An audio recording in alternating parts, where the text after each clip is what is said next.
కార్తీక పురాణం 11వ అధ్యాయం మథరుడు పురాణ మహిమ. కార్తీక పురాణం వినండి ఓ జనక మహారాజా. ఈ కార్తీకమాస వ్రతము యొక్క మహత్యమును గురించి అనేక ఉదాహరణలు చెప్పియుంటిని. ఇంకనూ దీనిని గురించి ఎంత చెప్పినను తనివి తీరదు. ఈ మాసమందు విష్ణువును అవిసె పూలతో పూజించిన ఎడల చంద్రాయణ వ్రతము చేసినత ఫలము కలుగును. విష్ణేచ్చనానంతరం పురాణ పఠనం చేసినా, చేయించినా, వినినా, వినిపించినా అటువంటి వారు తప్పని సరిగా వైకుంఠాన్నే పొందుతారు. దీనిని గురించి మరొక ఇతిహాసము చెప్పెదను, శ్రద్ధగా ఆలకిపుము అని వశిష్ఠులవారు ఈ విధముగా చెప్పదొడంగిరిగొట్. పూర్వము కళింగ దేశమునకు మంధరుడను విప్రుడు గలడు. అతడు ఇతరుల ఇండ్లలో వంటలు చేయుచు అక్కడే భుజించుచు మద్య మాసాది పానీయాలు సేవించుచు తక్కువ జాతివారి సాంగత్యము వలన స్నానజప ధీప్రాదనాదికములను ఆచారములను పాటింపక దురాచారుడై మెలుగుచుండెను. అతని భార్య మహాసాధ్వి, గుణవంతురాలు, శాంతమంతురాలు. భర్త ఎంత దుర్మార్గుడైనను పతనే దైవముగానుంచి విసుగు చెందక సకలోపచారములు చేయుచు పతివ్రతా ధర్మమును నిర్వర్తించుచుండెను. మంధరుడు ఇతరుల ఇండ్లలో వంటవాడుగా పని చేయుచున్నను ఇల్లు గడవక చిన్న వర్తకము కూడా చేయసాగెను. ఆఖరికి దాని వలన కూడా పొట్ట గడవక పోవుటచే దొంగ తనములు చేయుచు దారి కాచి బాటసారులను బాధించి వారి వద్దనున్న ధనము వస్తువులు అపహరించి జీవించుచుండెను. ఒక దినమున ఒక బ్రాహ్మణుడు అడవి దారిని బడిపోవుచుండనతనిని భయపెట్టి కొట్టి ధనంపహరించుచుండగా అక్కడకు మరొక కిరాతకుడు వచ్చి ధనాశచే వారిద్దరినీ జంపి ధనము మూటగట్టుకొని వచ్చుచుండెను. సమీపమందున్న ఒక గుహ నుండి వ్యాఘ్రం ఒకటిగా రించుచు వచ్చి కిరాతకుని పైబడెను. కిరాతకుడు దానిని కూడా చంపెను. కాని ఆ పులి కూడా తన పంజాతో కిరాతకుని కొట్టియుండుట వలన ఆ దెబ్బకు కిరాతకుడు కూడా చనిపోయెను. ఈ విధముగా ఒక కాలమున నలుగురు 4 విధముల హత్యలు చేసి చనిపోయినందున ఆ నలుగురు కూడా యమలోకమున అనేక శిక్షలు అనుభవించుచు రక్తము గ్రక్కుచు బాధపడుచుడిరి. మంధరుడు చనిపోయిన నాటి నుండి అతని భార్య నిత్యము హరి నామస్మరణ చేయుచు సదాచరవర్తినియే భర్తను తలచుకొని దుహకిచుచు కాలము గడుపుచుడెను. కొనాళ్లుకు ఆమె ఇంటికి ఒక ఋషి పుంగవుడు వచ్చెను. ఆ వచ్చిన ఋషిని గౌరవముగా ఆహ్వానించి అర్ఘ్యపాద్యాదులచే పూజించి, స్వామి, నేను దీనురాలను.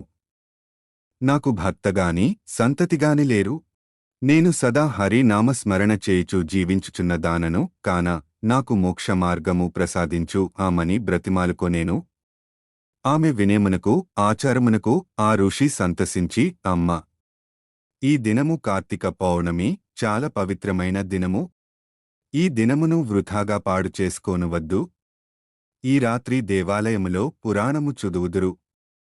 నేను చమురు తీసుకొన వచ్చేదను. నీవు ప్రమిదను వత్తిని తీసుకొని రావాలేయును.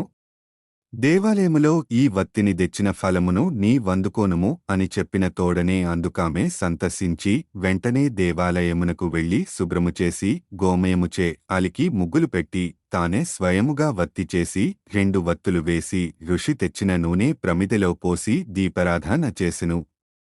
అటు తరువాత ఇంటికి వెడలి తనకు కనిపించిన వారి నెల్ల ఆ రోజు రాత్రి ఆలయం ముందు జరుగు పురాణ కాలక్షేపమునకు రమ్మని చెప్పెను. ఆమె కూడా రాత్రి అంతయు పురాణమును వినెను. ఆనాటి నుండి ఆమె విష్ణు చింతనతో కాలము గడుపుచు కొంతకాలమునకు మరణించెను. ఆమె పుణ్యత్మురాలగుటచే వల్ల విష్ణుదూతలు వచ్చి విమానమెక్కించి వైకుంఠమునకు దీసుకొనిపోయిరి. కాని ఆమెకు పాపత్ముడైన భర్తతో సహవాసము వలన కొంచెము దోషముందుట చేత మార్గ మధ్యమున యమలోకమునకు దీసుకొనిపోయిరి. అచట నరక ముందు మరి ముగ్గురితో బాధపడుచున్న తన భర్తను జూచి, ఓ విష్ణుదూతలారా, నా భర్త మరి ముగ్గురును ఈ నరక బాధపడుచున్నారు. కాన నాయదు దయించి వానిని ఉద్ధరింపు దని ప్రాధేయపడెను.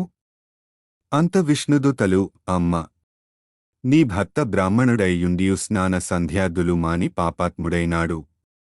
రెండవవాడు కూడా బ్రాహ్మణుడైనను అతడు కూడా ధనాశచే ప్రాణహితుని చంపి ధనమపహరించెను.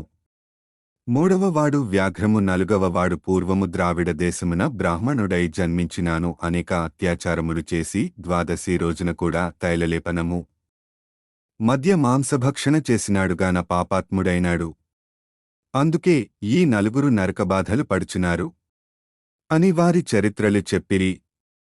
అందులకు ఆమె చాలా విచారించి, ఓ పుణ్యాత్ములారా, నా భర్తతో పాటు మిగిలిన ముగ్గురిని కూడా ఉద్ధరింపు డని ప్రార్థించగా అందులకా దూతలు, రమ్మ. కార్తీక శుద్ధ పౌర్ణమినాడు నీవు వత్తిచేసిన ఫలమును వ్యాఘ్రమునకు, ప్రమిద ఫలము కిరాతకునకు, పురాణము వినుటవలన కలిగిన ఫలము ఆ విప్రునకు ధారపోసినచో వారికి మోక్షము కలుగు అనని చెప్పుగా అందులకామె అట్లే ధారపోసెను. ఆ నలుగురును ఆమె కడకు వచ్చి విమానమెక్కి వైకుంఠమునకు వెళ్ళిరి. కావున ఓ రాజా, కార్తీకమాసమున పురాణము వినుటవలన, దీపము వెలిగించుటవలన ఎట్టి ఫలము కలిగెనో వింటివా అని వశిష్ఠులవారు నుడివిరిడో. భగవద్గీత పూర్తిగా వినండి. ధర్మం ఎలా జీవించాలి, మన ధర్మం ఉన్నతిని చాటి చెప్పండి. 11వ రోజు పారాయణము సమాప్తము.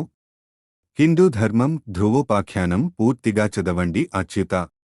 హిందూ ధర్మం ఎవ్రీవన్ 0818707374 అచ్యుతరామ.